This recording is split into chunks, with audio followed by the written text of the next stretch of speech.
घाटशिला में उपचुनाव हो रहा है, आपकी क्या भूमिका रहेगी? देखिए, बात है रामदास सोरेन जो शिक्षा मंत्री थे, तो उनके साथ मेरी संबंध, मैं बीजेपी में आने के बाद भी उनके साथ अच्छा संबंध था और उनका बेटा यदि चुनाव लड़ेगा तो मैं उनका साथ दूंगा।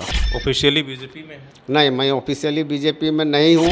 हेमंत विश्व शर्मा मेरा घर में आ गए तो मैं क्या करूँगा, और हमको बोला कि चलना है, प्रधानमंत्री आ रहे हैं, मंच में रहना है। मैं गया, लेकिन चुनाव में ना मुझसे पूछा गया ना मैं चुनाव में गया। घाटशिला में उपचुनाव हो रहा है, आपकी क्या भूमिका रहेगी और आप इस चुनाव को किस तरीके से देख रहे हैं? इसलिए कि यहाँ पर दो बड़े संथाल, एक बीजेपी की तरफ से चंपई सोरेन और जेएमएम की तरफ से मुख्यमंत्री खुद की प्रतिष्ठा दांव पर रहेगी। अभी टिकट हालांकि मिलना ये रहा, आपकी भूमिका किस तरीके से रहेगी? देखिए, बात है रामदास सोरेन जो शिक्षा मंत्री थे, हम लोग एक साथ जेएमएम का राजनीति किए थे और उसको मैंने छोटा भाई जैसा माना था।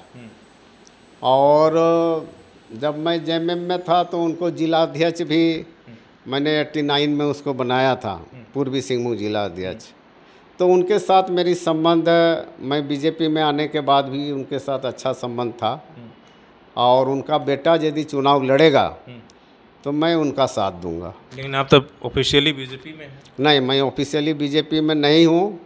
मुझे ना बीजेपी बुलाता है, ना बीजेपी कोई कार्यक्रम में कोई नोटिस देता है। लेकिन पिछले ही विधानसभा चुनाव अभी 2024 हुआ, तब आपके यहाँ प्रभारी आपके घर पर आते हैं, हेमंत विश्व शर्मा आपसे बात करते हैं, तो कैसे? मेरी वाइफ है बीजेपी में, मैं क्या कहते हैं, हेमंत विश्व शर्मा मेरा घर में आ गए तो मैं क्या करूँगा।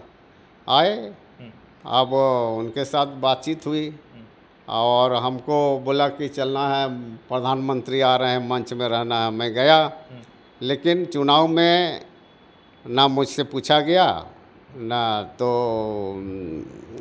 क्या कहते हैं, ना मैं चुनाव में गया। अच्छा, मित्र के नाते, इसलिए कि रामदास सोरेन जी दिवंगत मंत्री आपके मित्र थे, उस नाते आप ये करना चाहते हैं, या आप जैसे या जेएमएम कह रहे थे कि भाई हमको झारखंड में जेएमएम को मजबूत करना, उसके लिए आप किस? नहीं, देखिए, जेएमएम बोलेगी तो हम जाएंगे। हम अपना बिन बुलाए मैं जाने वाला नहीं हूँ, लेकिन मित्र के नाते वो बुलाए ना बुलाए, एक दूसरा भी है, उसमें मैं उनको सपोर्ट करूँगा।